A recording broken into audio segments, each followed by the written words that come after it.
Assalamualaikum warahmatullahi wabarakatuh. Nama saya Ajeng Putri Amelia, NIM 21111, kelas Ekonomi Pembangunan A. Di sini saya akan mempresentasikan 3 bab materi pengantar manajemen yang saya ambil dari buku Manajemen Handbook. Ada 3 bab, yang pertama bab 3 perencanaan, dan bab 3 komunikasi, dan bab 5 mengelola orang. Bab pertama yang akan saya bahas adalah bab 3 perencanaan. Perencanaan adalah proses mengidentifikasi melalui pengembangan strategi, kombinasi yang tepat dari sumber daya dan kegiatan yang diperlukan untuk mencapai tujuan organisasi. Pada dasarnya, perencanaan berguna untuk membantu berbagai proses pengambilan suatu keputusan yang paling baik dan paling sesuai dengan tujuan utama perusahaan. Strategi dan rencana sangat penting untuk menghubungkan visi umum organisasi tentang masa depan dengan kegiatan sehari-harinya. Rencana membantu memprioritaskan tujuan, mengantisipasi hambatan, mengurangi risiko, melestarikan sumber daya yang terbatas, dan memetakan jalan menuju kesuksesan. Perencanaan berlangsung pada 3 tingkat. Yang pertama ada politik, mengenai kesepakatan tentang tujuan dan sumber daya secara keseluruhan. Yang kedua strategis adalah dalam pengembangan metode yang luas dan dalam menetapkan jalannya kegiatan untuk mencapai tujuan. Yang ketiga operasional dalam implementasi harian di bidang rencana strategis. Strategi adalah konseptualisasi, diungkapkan atau tersirat oleh pemimpin organisasi. Dari yang pertama, tujuan jangka panjang atau tujuan organisasi. Yang kedua, kendala dan kebijakan luas yang saat ini membatasi ruang lingkup kegiatan organisasi. Dan yang ketiga, rangkaian rencana tujuan jangka pendek saat ini yang telah diadopsi dengan harapan berkontribusi pada pencapaian organisasi. Terdapat 3 jenis strategi, yaitu strategi yang disengaja, dimaksudkan dan direalisasikan, strategi yang tidak nyata, dimaksudkan tetapi tidak disadari, dan yang ketiga, strategi yang muncul, tidak diinginkan tetapi direalisasikan. Strategi dan rencana dapat dibedakan oleh 3 cakrawala waktu yang mereka terapkan dan dengan tingkat hierarki. Dapat dilihat cakrawala waktu dan tingkat hierarki pada tabel tersebut. Perencanaan manajemen mengenai rencana dan program yang berbeda dalam divisi organisasi dan perencanaan fungsional, yaitu fungsi pendukung seperti administrasi, urusan publik, dan lain-lain. Ketika memecah strategi dan rencana yang sesuai secara hierarki, seseorang dapat membedakan perencanaan strategi untuk organisasi secara keseluruhan. Perencanaan manajemen mengenai rencana dan program yang berbeda dalam divisi organisasional dan perencanaan fungsional, yaitu fungsi pendukung seperti administrasi, urusan publik, dan lain-lain. Proses perencanaan model. Berbagai pendekatan untuk manajemen strategis dan perencanaan digunakan oleh organisasi yang berbeda, bergantung pada kebutuhan, kapasitas, dan sumber daya mereka. Tujuannya adalah untuk memperkenalkan proses perencanaan model dan untuk kemudian menawarkan beberapa perspektif pada keterbatasan dan manfaat dari pendekatan tersebut, juga dengan mempertimbangkan tantangan spesifik yang dihadapi manajer ketika merencanakan misi lapangan. Ada 5 fase proses perencanaan. Yang pertama yaitu rencana perencanaan. Rencana perencanaan adalah aktivitas dan langkah-langkah yang akan dilakukan dalam organisasi sesuai dengan tujuan organisasi. Yang kedua ada tujuan, yaitu adalah untuk mencapai sesuatu yang diinginkan dengan mengikuti langkah-langkah yang tepat. Yang ketiga ada SWOT analis. Kenapa dibutuhkan SWOT?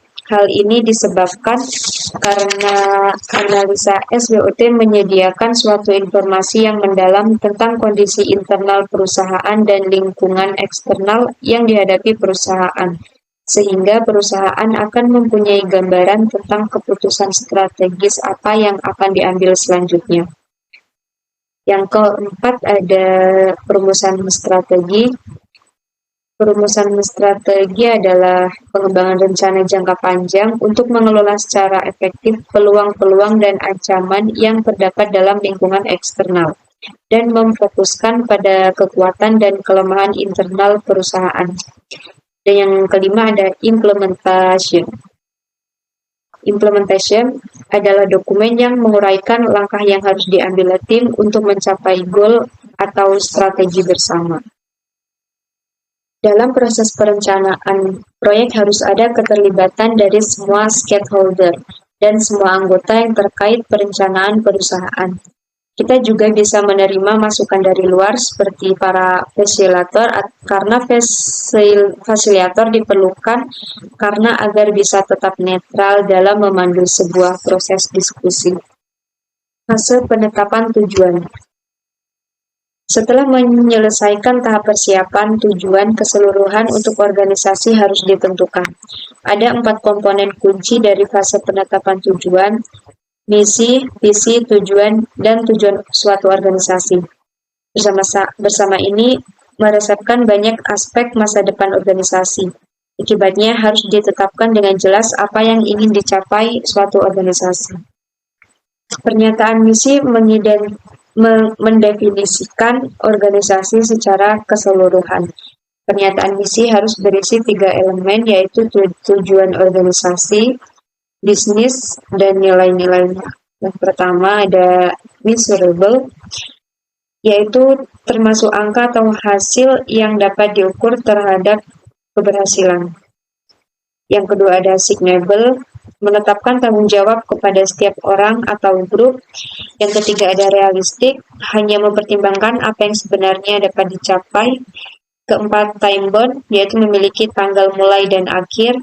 Etikal, menghormati hak dan kepentingan orang lain. Dan yang kelima record, melacak hasil dan menyediakan bagi pemangku kepentingan. Fase diagnostik. Setelah menentukan tujuan keseluruhan organisasi, selama fase diagnostik, langkah pertama menuju sintesis strategis kurang diambil. Tujuan utama fase diagnostik adalah untuk mengumpulkan lebih banyak informasi tentang organisasi dan lingkungannya. Pengetahuan ini dapat digunakan dalam fase desain untuk mengembangkan strategi dan rencana yang membuka jalan bagi organisasi untuk mencapai tujuannya dan memastikan paling sesuai dengan lingkungan. Fase desain. Dalam fase desain, tujuan dan analisis perlu dimasukkan ke dalam strategi dan rencana. Strategi yang muncul dengan pembangkangan bukan bagian dari proses ini, karena mereka berevolusi dengan cara yang tidak terduga, tetapi akan dibahas lagi di bawah ini. Perumusan strategi harus mempertimbangkan perubahan strategis yang berasal dari fase analis. Tidak semua masalah dapat diselesaikan dengan satu strategi. Sebaliknya, strategi harus fokus pada masalah tertentu dan memprioritaskan kegiatan dan alokasi sumber daya organisasi.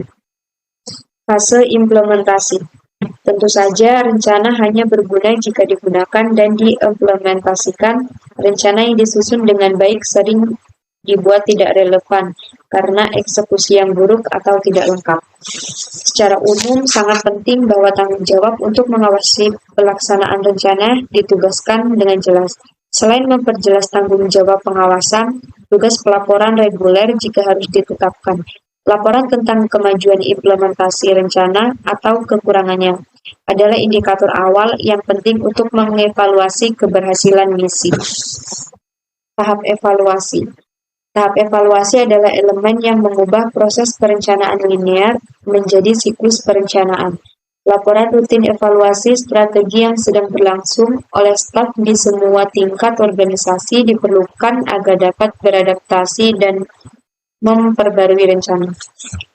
Memang pembangunan strategi harus tidak hanya didorong dari atas ke bawah, tetapi juga harus melakukan perjalanan dari bawah ke atas.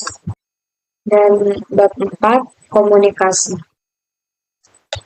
Komunikasi adalah fungsi manajerial inti yang mencakup tidak hanya pertukaran informasi, tetapi juga pengelolaan informasi di dalam dan di luar organisasi. Komunikasi yang efektif melibatkan mendengarkan dengan penuh perhatian dan pengiriman pesan yang jelas untuk memungkinkan pemahaman bersama. Kemungkinan yang efektif dalam suatu organisasi dan dengan pemangku kepentingan luar adalah elemen kunci dalam keberhasilan pemenuhan mandat. Komunikasi juga alat penting yang tersedia bagi seorang manajer, tidak hanya untuk memenangkan dukungan, membujuk, menginspirasi, mendapatkan informasi, memotivasi, tetapi juga untuk menyampaikan kritik yang membina atau menenangkan emosi yang membara. Ini adalah alat yang memungkinkan seorang manajer untuk mengetahui tim mereka dan kekuatan serta kelemahannya. Jenis komunikasi. Sifat dan aliran komunikasi dalam suatu organisasi biasanya mencerminkan strukturnya. Yang pertama, dalam lingkungan hierarkis, komunikasi cenderung lebih formal, tertulis, verbal, dan non-verbal. Dalam pengaturan yang lebih datar dan kurang hierarkis, orang cenderung lebih banyak bertatap muka melalui email informal dan naik sebanyak mungkin.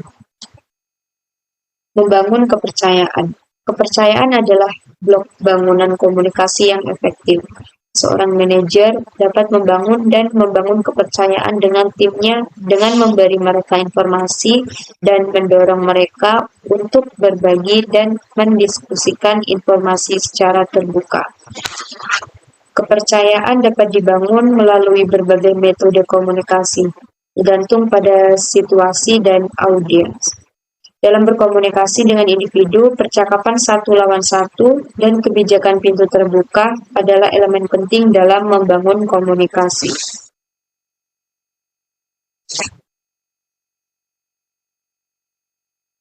Jenis komunikasi yang pertama adalah komunikasi verbal. Komunikasi verbal yang baik memerlukan kedua komponen dialog, penyampaian pikiran dan ide yang efektif serta mendengarkan rekan-rekan secara aktif. Oleh karena itu, pentingnya mendengarkan secara aktif kepada orang lain. Dalam operasi apapun, pembuat keputusan perlu membuat keputusan berdasarkan informasi dengan mendengarkan apa yang dikatakan orang lain. Apakah ini adalah staf atau pemangku kepentingan eksternal? Yang penting penduduk setempat. Komunikasi tertulis, keterampilan untuk menyampaikan pesan yang jelas, ringkas, dan informatif melalui kata-kata tertulis adalah sangat langka.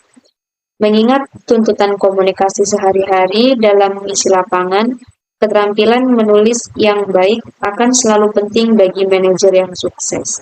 Pentingnya menyampaikan informasi secara akurat dan efisien, secara internal maupun ke kantor pusat dan mitra eksternal, tidak dapat dinyatakan secara berlebihan.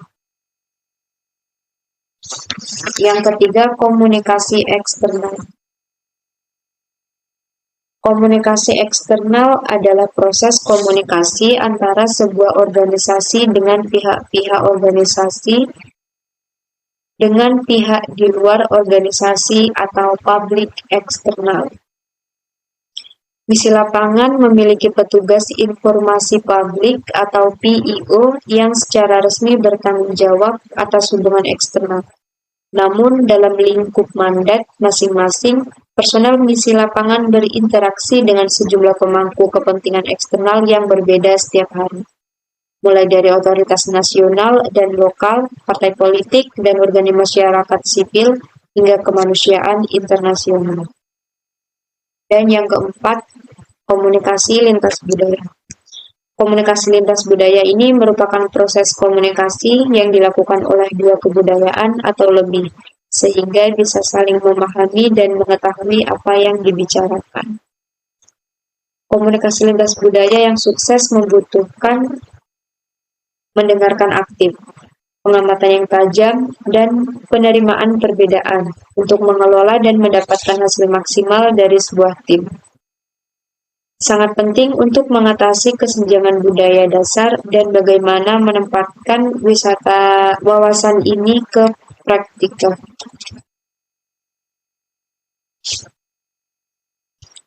Dan bab 5 yaitu mengelola orang. Kecakapan pemimpin untuk bekerja secara efektif dengan anggota kelompok yang dipimpinnya. Mengelola orang adalah tentang memberdayakan dan memotivasi staf untuk tampil di tingkat tertinggi mereka, secara individu dan kolektif. Hal ini menumbuhkan kembali keterampilan komunikasi yang luar biasa dan ketekunan yang konstan untuk memastikan bahwa pekerjaan setiap anggota staf dan unit secara keseluruhan memuaskan dan berkelanjutan. Untuk menjadi manajer orang yang sukses, seseorang harus menciptakan lingkungan kerja yang suportif dan memotivasi staf untuk melakukan yang terbaik. Manajer yang tahu bagaimana melakukan ini dikatakan memiliki keterampilan orang. Aspek penting dari manajemen orang-orang sukses yang tercakup dalam bab ini meliputi hal-hal berikut, yaitu yang pertama, dialog terbuka dengan staf. Lakukan upaya sadar untuk menjadi accessible kepada staf Anda untuk memperlakukan mereka sebagai individu yang pendapatnya dihargai dan dihormati. Libatkan mereka dalam keputusan dan delegasikan bila sesuai. Luangkan waktu untuk berbicara dengan mereka secara individual. Dan yang kedua adalah mengetahui cara menggunakan alat manajemen yang disediakan oleh organisasi. Memahami dan menyampaikan kegunaan deskripsi pekerjaan, kerangka acuan, pengumuman lowongan, rencana kerja unit, rencana kerja individu, dan sistem apresial kinerja. Tujuan dari alat manajemen kinerja adalah untuk mengenali pemain yang baik, untuk mempertahankan mereka dalam organisasi, dan untuk memudahkan promosi mereka.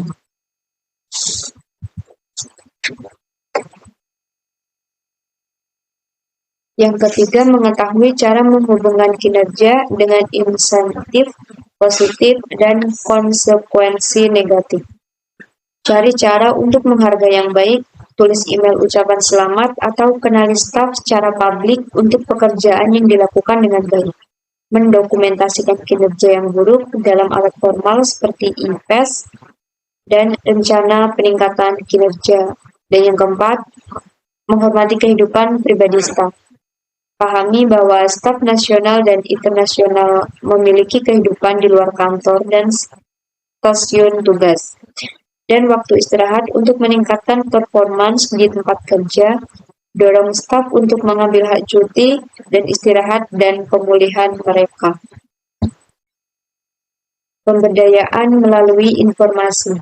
Pertemuan staf dan diskusi terbuka adalah alat yang paling efektif untuk berbagi informasi penting. Pertemuan-pertemuan ini harus mengundang perspektif, differing, dan menciptakan kesempatan untuk berdebat. Pertukaran komunikasi terbuka memungkinkan semua orang merasa didengar dan membantu manajer lebih memahami kekhawatiran staf mereka. Sistem penilaian kerja. Sistem penilaian kerja ini mencakup 3 komponen. Komponen yang pertama yaitu rencana kerja unit. Saat menyiapkan rencana kerja unit adalah tanggung jawab manajer untuk berbagi draft dengan anggota unit. Sebuah diskusi tim harus difasilitasi untuk memastikan bahwa setiap orang dalam tim telah memberikan masukan untuk rencana tersebut, dan bahwa ada pemahaman bersama tentang apa yang diharapkan untuk dicapai oleh unit dan bagaimana ini akan penghargaan untuk misi keseluruhan organisasi. Dan yang kedua ada rencana kerja individu. Sistem penilaian kerja. Sistem penilaian kerja ini mencakup 3 komponen. Komponen yang pertama, rencana kerja unit. Menyiapkan rencana kerja unit adalah tanggung jawab manajer untuk berbagi draft dengan anggota unit. Sebuah diskusi tim harus difasilitasi untuk memastikan bahwa setiap orang dalam tim telah memberikan masukan untuk rencana tersebut. dan bahwa ada pemahaman bersama tentang apa yang diharapkan untuk dicapai oleh unit dan bagaimana akan penghargaan untuk misi keseluruhan organisasi. Perubahan dalam mandat misi dapat mempengaruhi rencana kerja unit, dan itu adalah tanggung jawab manajer untuk duduk dengan staf dan meninjau kemungkinan perubahan dalam rencana kerja unit. Kurang dari setiap perubahan dalam rencana kerja unit penting bagi manajer untuk meninjau rencana kerja unit dengan staf secara teratur. Dan yang kedua, ada rencana kerja individu. Setiap karyawan harus memahami bagaimana tugas mereka berkontribusi pada keberhasilan unit mereka. Rencana kinerja individu seperti saluran yang menangkap tujuan yang ingin dicapai oleh anggota staf selama periode pelaporan. Kejelasan semacam itu mengurangi kemungkinan kesalahpahaman dan membuka pintu untuk dialog terus-menerus antara manajer dan staf tentang bagaimana mencapai individu dan tim. Yang ketiga ada penilaian akhir siklus. Penting untuk mengambil skor keseluruhan dari apa yang telah dicapai selama siklus kerja. Kemajuan apa yang telah dicapai oleh kelompok? Apakah rencana kerja unit telah dilaksanakan? Bagaimana setiap individu berkontribusi pada pencapaian kelompok? Apakah rencana kerja individu telah terpenuhi? Hal ini menjadi latihan holistik dan juga memperhitungkan umpan balik previous yang diberikan selama tahap implementasi.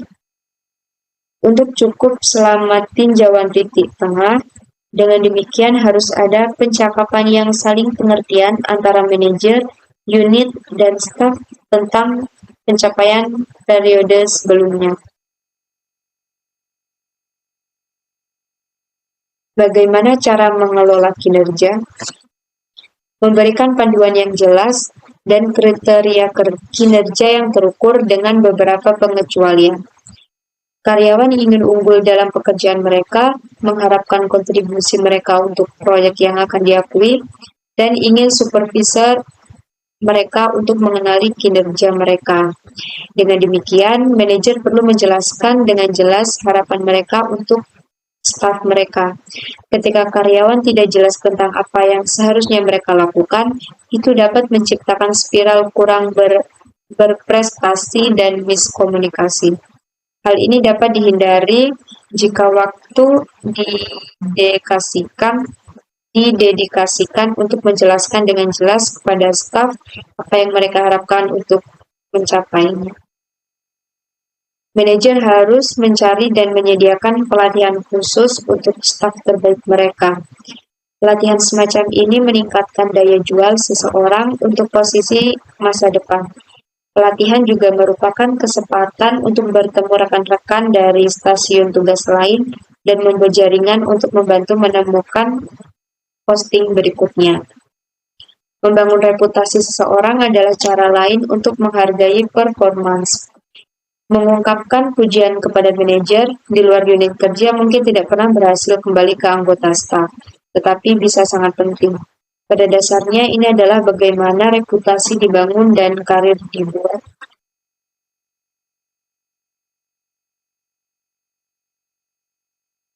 Itulah tadi 3 bab materi pengantar manajemen yang saya pelajari dari manajemen hand. Sekian saya ucapkan terima kasih.